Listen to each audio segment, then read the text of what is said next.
Hello, my friends, and welcome to Area Odyssey, a journey through an irregular polygon. And we're looking at solving for the area of this irregular polygon, right? And what's cool about this is that it's kind of a puzzle, and we got to figure out what sides are and all this good stuff. So first of all, when we look at this, we see that each of these squares has a little box around it.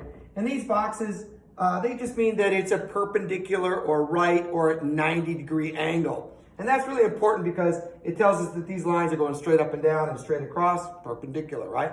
And the first thing we notice is that we've got a number here for 12 for this base. We've got a height here of 9. We've got 7 across this way. We don't know how far that is, and we're going to have to figure that out. We don't know how far that is. We'll also need to figure that out. And we know that this is 15 from the top and bottom. So I got a handy-dandy ruler here. And the thing I always tell my students is that if this line here, if these are all 90-degree angles, and if this is one distance, if this is 15 in this case, I know that this little line here plus this line section here has to equal 15. So I can simply go 9 plus what will give me 15? Well, 9 plus 6 will give me 15.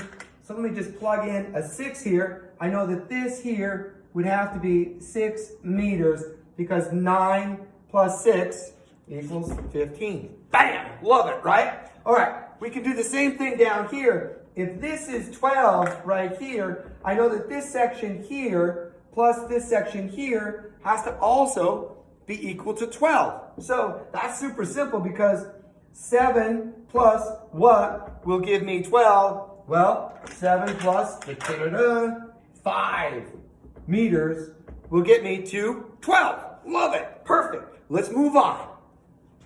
All right. So the next thing I want to do is break these into 2 different rectangles. And I can do that by drawing a line across here and imagining this is one rectangle, right? And then I can draw, I've already got the line across there. I can think of this as a second rectangle that covers all this area here. And now all I got to do is solve for the different areas, right? So I'm going to take my base of 12 times 9 for this big one here. Let's do that right now. 9 times 2 is going to give you 18. I'm going to drop my 8 there and carry my 1 right there. Then I've got 9 times 1, which is 9, plus this 1 is going to give you 10.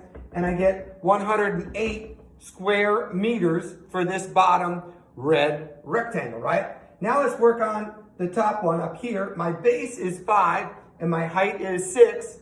5 times 6 is going to give you 30. So I got 30 meters squared for this top one. And now all I have to do is add these bad boys together. Let's go ahead and do that right now. So I got 108 and I'm going to add in the 30. And that's super simple. 8 and 0 is 8. 3 and 0 is 3. 1 and naughty is going to give you a 1. And you get 138 meters squared, and bam! That is your problem, my friends. Actually, that's the answer, not the problem. The problem was how to solve it, and we just did. Hey, I hope you love this video. Until next time, have a fantastic day. I'll see you soon.